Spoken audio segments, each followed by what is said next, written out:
Natural dreadlock journey begins right now, March 14th, 2024. We're gonna start it off right, taking a dip in God's ocean.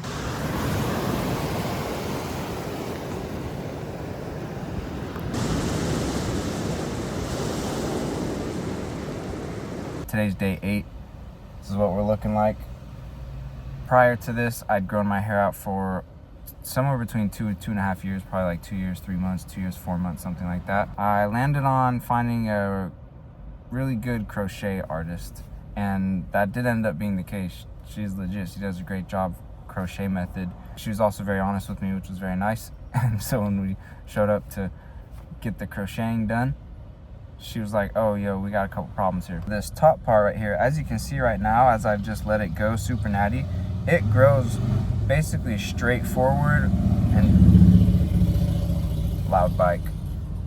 It grows basically straight forward and straight down, a little bit out to the sides, but it's just like shooting forward. And part of that,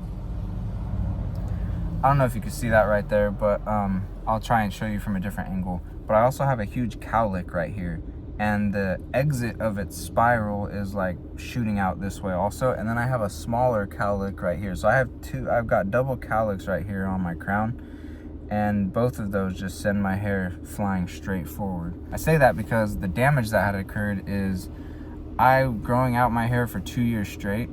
As soon as it was long enough to tie it up, I would just do a top knot right here. Pretty tight. I didn't care if it was wet. I would sleep with it wet, like just absolutely neglected growing my hair as I was growing it out. And so what happened is, when she went to look at my hair to put it all into different locks, she was like, oh, this hair up here is much, much shorter than this hair over here. And if we lock up your hair, you'll have like little tiny nubby locks up here, and then you'll have longer locks out here. So it'll be kind of like a lock mullet. And to be honest, now that I've thought more about it, I wouldn't really mind that. But what I had in my mind was like, I've grown my hair out for so long, there's a bunch of hair there. Got to be able to crochet all that up and make it look like decent locks. And so that's what I had, the idea I had going in there was coming out with decent locks. Same with her, and I'd like sent her photos and videos beforehand, and like it just was really hard to tell unless you were in person actually moving my hair around. And I didn't know because I don't know anything about hair. I would comb it back, my hair backwards, so against how it naturally grows, just comb it straight against that, and then I'd tie it up and I'd keep it there basically permanently. At a little over 2 years, I started wearing it down more because I was just like, I don't know, I've only worn it up, why not try wearing it down a little bit?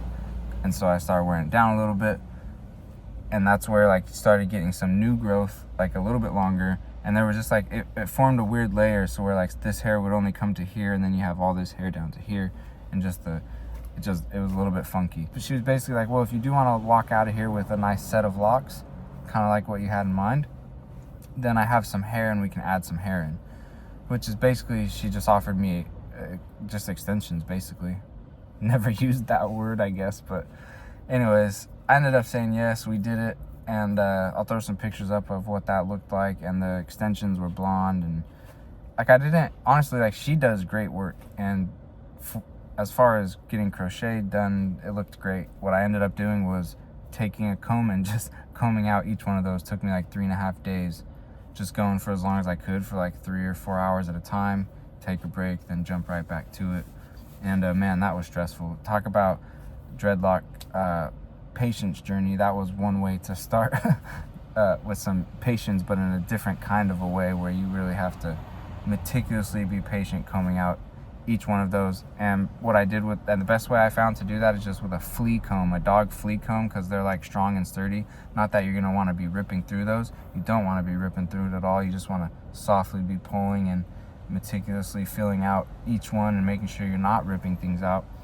But yeah, so luckily, since a lot of it was extension, I was able to cut and then get down to where it was just my hair locked up, and then so it was a little bit faster than if the full length of that had been my hair. They weren't the ones I wanted and not the way I wanted to do it, which is why I took them out. But like having had them didn't make me think, oh yeah, no, I don't want them. It made me think I do want them, but I want to do it the right way, which is my hair, and I just want to let it lock up naturally.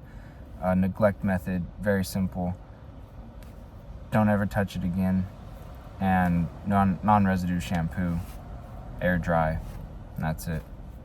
Bike is normal. Like, I like to ride bikes, I like to run, jump in the ocean, swim, just life as normal. And separate, I will eventually, when it starts locking up, I do want to separate it, because I don't want just like one huge or 3 huge clumps. See you again in, I guess, 3 weeks from now. We'll check in at the month mark.